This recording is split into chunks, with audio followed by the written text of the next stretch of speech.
गरीब मीलों चलता है भोजन पाने के लिए, अमीर मीलों चलता है उसे पचाने के लिए। किसी के पास खाने के लिए एक वक्त की रोटी नहीं, किसी के पास एक रोटी खाने के लिए वक्त नहीं। कोई अपनों के लिए अपनी रोटी छोड़ देता है, कोई रोटी के लिए अपनों को छोड़ देता है। दौलत के लिए सेहत खो देता है, सेहत पाने के लिए दौलत खो देता है। जीता ऐसे है जैसे कभी मरेगा नहीं, और मर ऐसे जाता है जैसे कभी जिया ही नहीं। एक मिनट में जिंदगी नहीं बदलती, एक मिनट में लिया गया फैसला जिंदगी बदल देता है। श्री कृष्ण कहते हैं, लोहे को कोई नष्ट नहीं कर सकता, बस उसका जंग उसे नष्ट करता है। इसी तरह आदमी को भी कोई और नहीं बल्कि उसकी सोच ही नष्ट कर सकती है। सोच अच्छी रखो, निश्चित अच्छा ही होगा।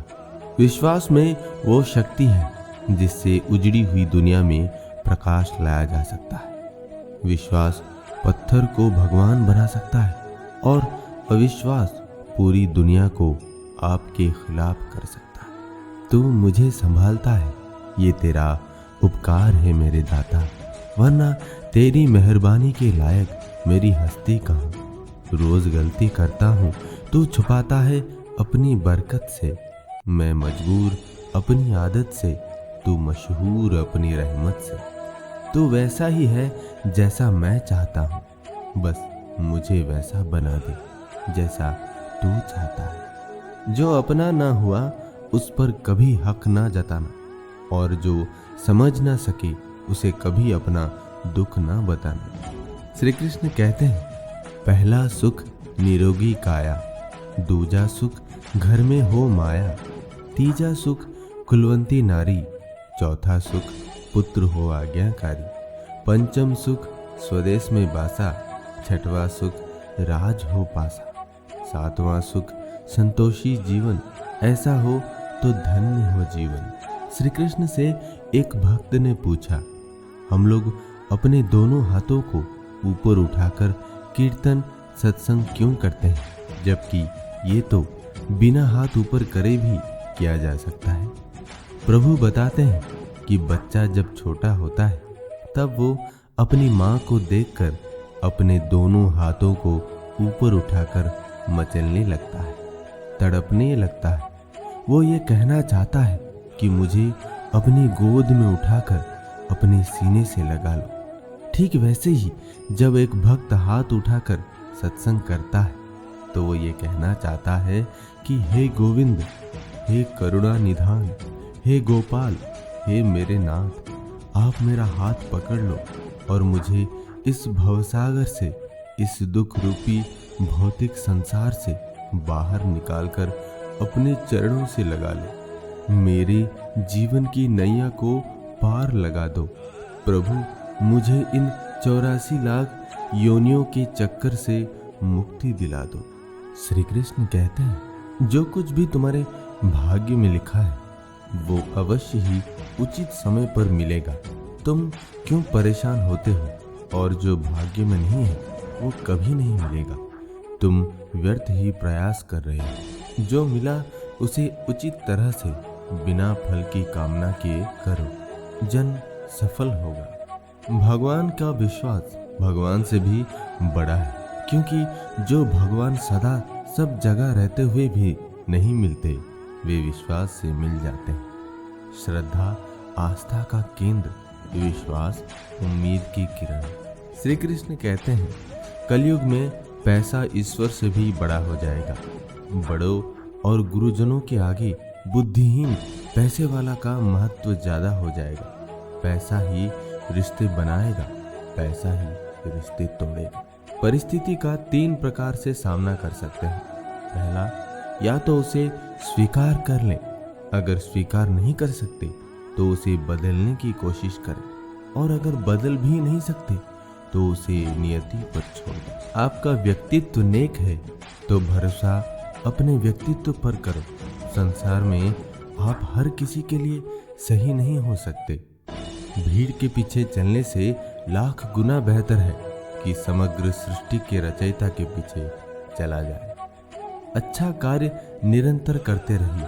कोई आपका सम्मान करे या अपमान, परंतु ईश्वर तो आपका सम्मान जरूर करेंगे। जब मनुष्य जन्म लेता है तो उसके पास सांसें तो होती हैं, परंतु उसके पास नाम नहीं होता, और जब मनुष्य की मृत्यु होती है उसके पास नाम तो होता है, परंतु सांसें नहीं होती। इसी सांसों और नाम के बीच की यात्रा को जिंदगी कहते हैं। ना किसी के अभाव में जियो, ना किसी के प्रभाव में जियो। ये जिंदगी है आपकी, अपने स्वभाव में जियो। केवल कर्म ही अपना है। सीता के रखवाले राम थे, जब हरण हुआ तब कोई नहीं। द्रौपदी के 5 पांडव थे, जब चीर हरण हुआ तब कोई नहीं। दशरथ के 4 दुलारे थे, जब प्राण तेजे तब कोई नहीं। रावण भी शक्तिशाली थे, जब लंका जली तब कोई नहीं। अभिमन्यु राज दुलारे थे, पर चक्रव्यूह में कोई नहीं। सच यही है दुनिया वालों, संसार में अपना कोई नहीं। जो लेख लिखे कर्मों ने, उस लेख के आगे कोई नहीं। कहीं ना कहीं कर्मों का डर है, नहीं तो गंगा पर इतनी भीड़ क्यों है। जो कर्म को समझता है उसे धर्म को समझने की जरूरत ही नहीं। पाप शरीर नहीं करता, विचार करते हैं, और गंगा विचारों को नहीं, सिर्फ शरीर को धोती है।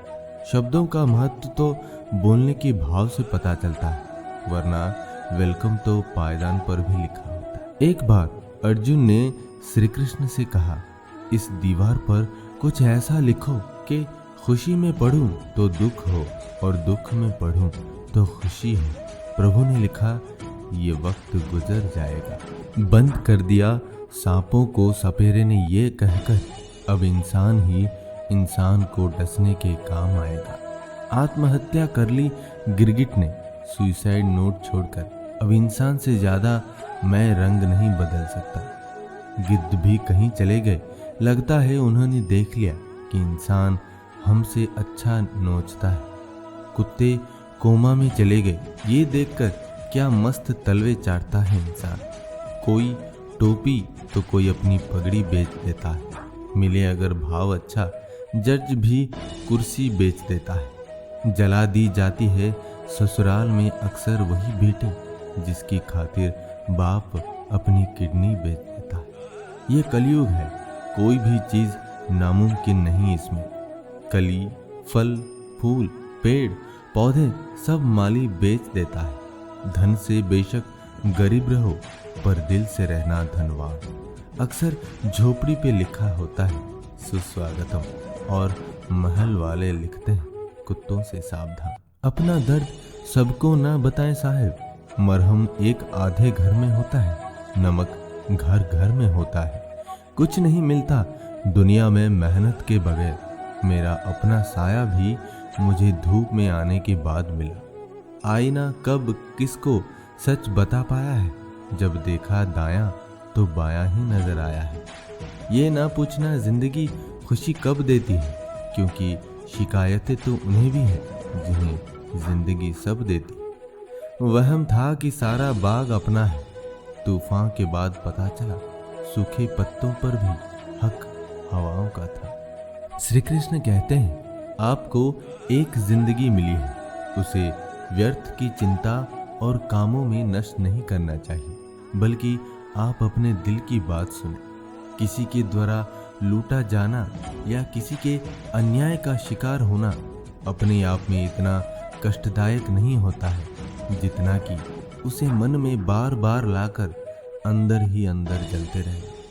कर्ज लेना बुरी बात नहीं है, लेकिन कर्ज के पैसे से अय्याशी करना बहुत बुरी बात है, क्योंकि कर्ज के कारण चिता, चिंता के कारण रोग, इस तरह से पूरा जीवन नष्ट हो जाता है। धन की बचत जरूर करना चाहिए, किंतु स्वास्थ्य को खोकर धन की बचत करना और नुकसान करता है।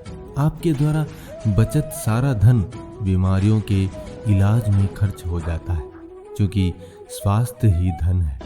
समय के अनुसार आपको काम करना चाहिए। जो व्यक्ति बदलते समय के साथ नहीं बदलते, उन्हें समय पीछे छोड़कर आगे निकल जाता है। काम छोटा हो या बड़ा, इसकी कभी चिंता नहीं करनी चाहिए, न ही इस पर शर्म करना चाहिए। हो सकता है कोई छोटा काम ही आपको बड़ा बना दे। दोस्तों, इस वीडियो में इतना ही।